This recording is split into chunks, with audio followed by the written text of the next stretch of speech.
In this video, I want to talk about why jogging isn't considered exercise.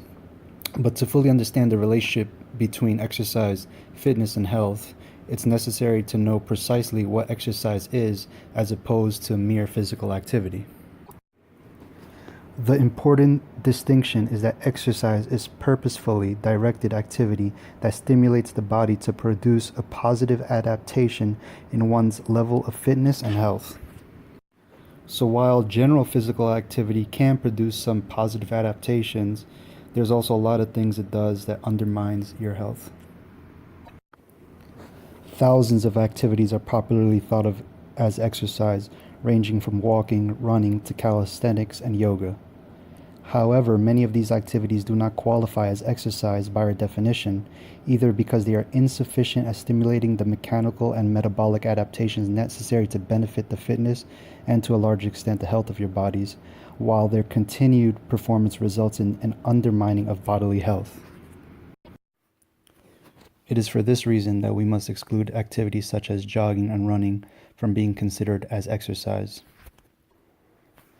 So this determination is going to be upsetting to a lot of people, particularly those who run or jog.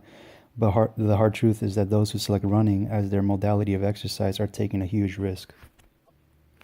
There are studies that have documented that 60% of runners are injured in an average year, with one running injury occurring for every 100 hours of performance. The damage caused by running will often manifest after a period of 15 to 20 years of performing the activity, such as when runners who started in early adulthood reach the age of 40 to 50 and find that they are no longer able to climb a flight of stairs without their knees aching, or they experience difficulty in lifting their arms above their head level because of osteophytes, which are bone spurs, that have formed in the shoulder joint, or they can't turn or bend anymore because of chronic lower back pain. These are progressive conditions rather than immediate ones, and are consequences of inappropriate activities and activity levels that are chronically catabolic and are performed far too frequently to allow an anabolic state to manifest. Even activities that are considered mild can become problematic in this respect. For instance, the thousands of rotations of the shoulder and elbow joint can take place over a career of playing recreational tennis can lead to osteoarthritis, even though the actual weight being moved in a tennis is almost nothing, or very light, especially with today's technology.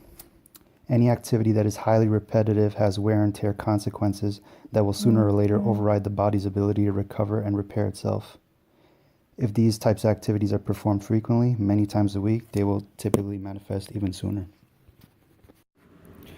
Your heart and lungs cannot tell whether you're working your muscles intensely for 30 seconds on a stationary bike or working them intensely on a leg press.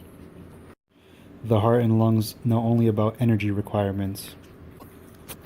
4 30-second intervals of high-intensity muscular exertion is 4 30-second intervals of high-intensity muscular exertion, whether that takes place exclusively in the lower body, as in stationary cycling, or in both the upper and lower body, as in resistance exercise.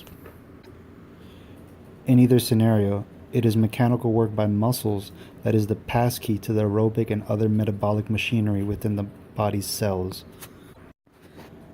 So how could so little time spent exercising produce the same aerobic effects as more conventional workouts in only 2% of the time?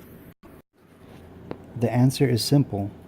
Give yourself the anabolic edge through high-intensity muscular effort.